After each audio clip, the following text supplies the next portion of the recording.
Hey everybody, Rob here. It's time for a brand new ProRevenge story. Don't want to do your chores, son? Well, have fun being stuck at home. Let's jump right in. Thank you for subscribing, and if you haven't yet, hit that subscribe button for more daily Reddit stories. So this story deserves some context. It's actually ProRevenge that my father did to me. Backstory: after I had graduated from high school and still hadn't found my calling, my parents told me I could live with them rent-free as long as I did one very important thing: helped out with the chores. Don't bring any girls or friends home after 9 p.m.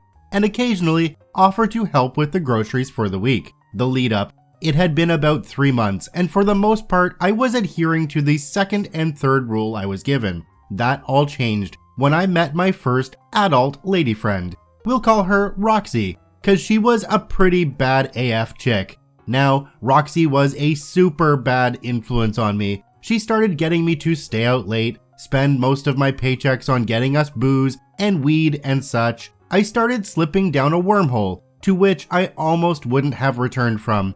My dad from time to time would remind me, "Hey son, you need to make sure you're helping with the chores, and mind throwing $50 towards groceries this week." Kinda reminders.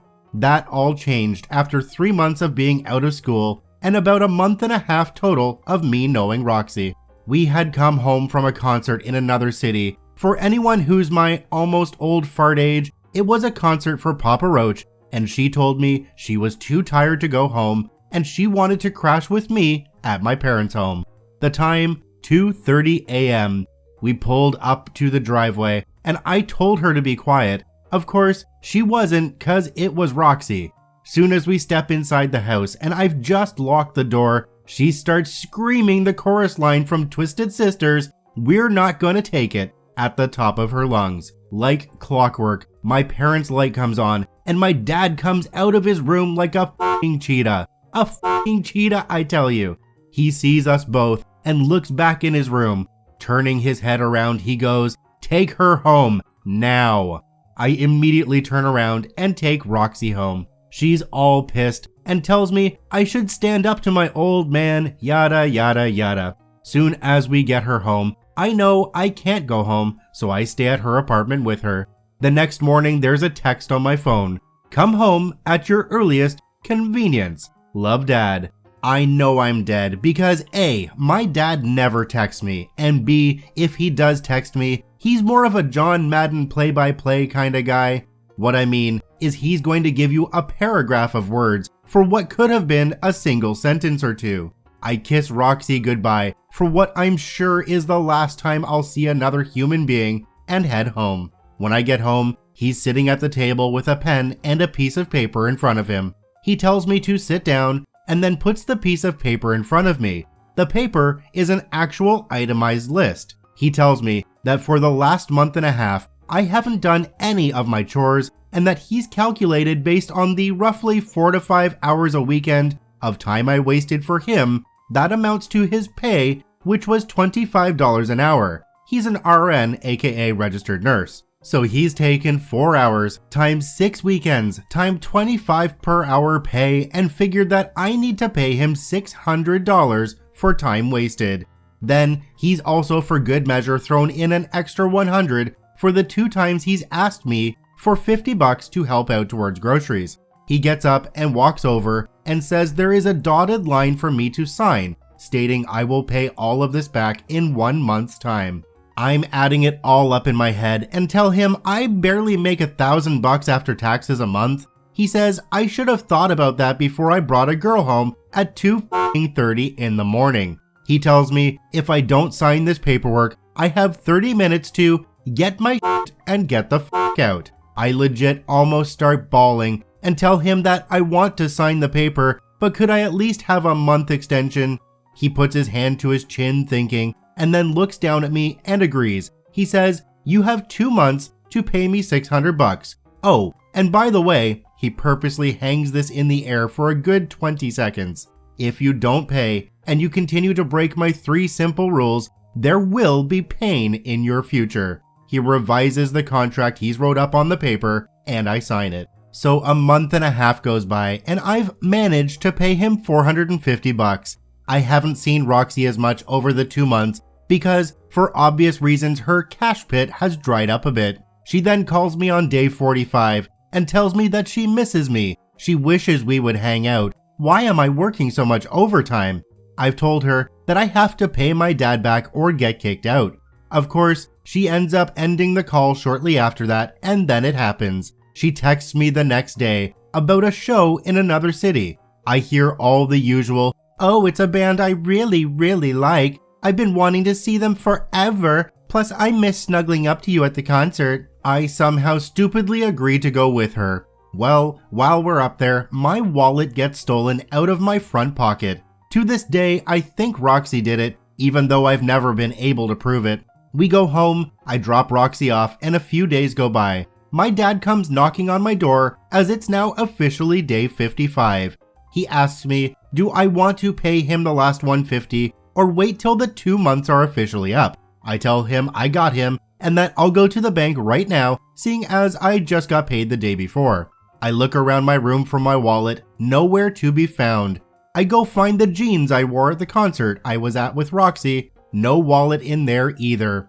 It's worth noting, I had and still have a terrible habit of leaving my wallet in my jeans after I take them off and forgetting that for several days. I start panicking as I cannot find my wallet anywhere. I check everywhere, the house, the backyard, my car. I even call the last place I was at, work, and see if they might have it. No one's seen my wallet. I go back to my dad, who's in the backyard cutting the grass, and tell him what's going on. He gives me a half grin and says, "Sorry for your situation, but I'm treating you like a tenant now. Go to the bank, get my money, and when you come back and pay me the $150, we'll go from there." I haul ass to the bank, and my heart about falls out of my chest as the teller tells me my account has a balance of $3.42. My heart drops to the ground. Worth noting here, it was a local bank that I've banked at since I was around 13. I was 18 at the time, so they all knew me at the bank, and with some quick verification, gave me info on my account. I head back home and tell my dad what happened.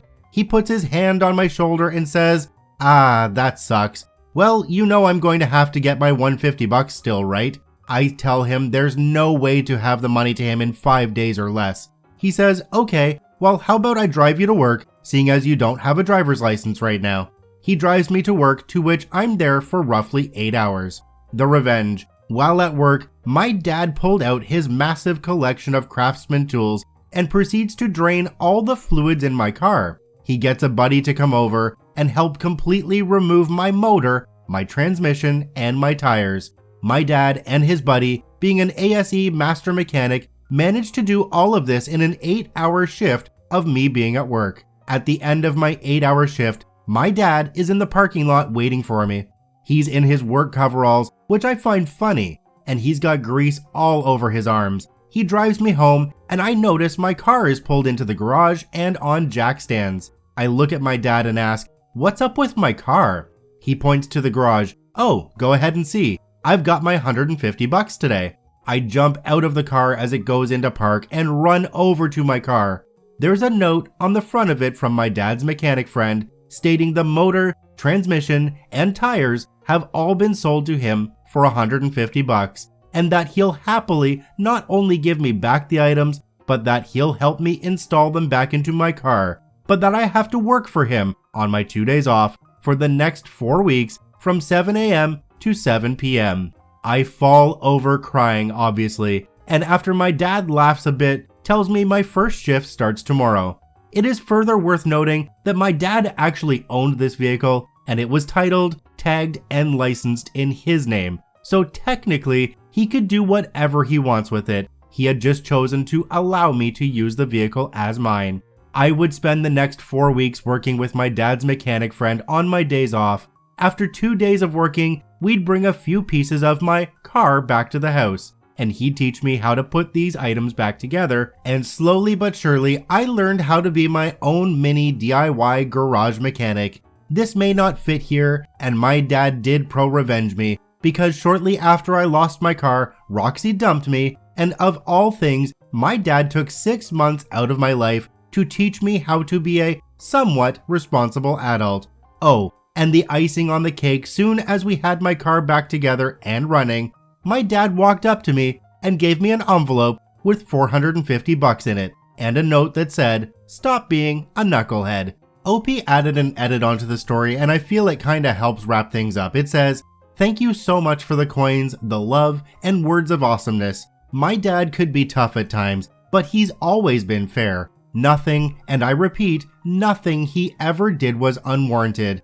I was for a time living rent-free as an adult, and all he asked was for me to clean the bathrooms, vacuum the rooms with carpets, not bring girls and friends home all hours of the night, and help out with groceries every once in a while. As an adult, I honestly deserve way worse than what I got. Hell, the adult 37-year-old me would have kicked my 18-year-old self in the ass and said, 'GTFO, out of my house, you ungrateful shit.' My parents taught me some hard lessons when I was a kid as well. At 16 years old, coming home to find all of my possessions in a bag in the garage, and the locks changed on the house. I actually deserved it though, because I put my parents through hell as a kid. I realize that now, but I had no idea at the time just how much of an effect I had on them. So remember that, people. You have more of an effect on your parents than you might think. I want to thank OP for posting this story to the ProRevenge subreddit. You can visit them at the links in the description below. Please go there and give them an upvote. Once again, this is Rob from Karma Comment Chameleon saying thanks for watching. If you enjoyed the video, please hit that subscribe button, drop a like, and share it with your friends. And we'll see you in the next one.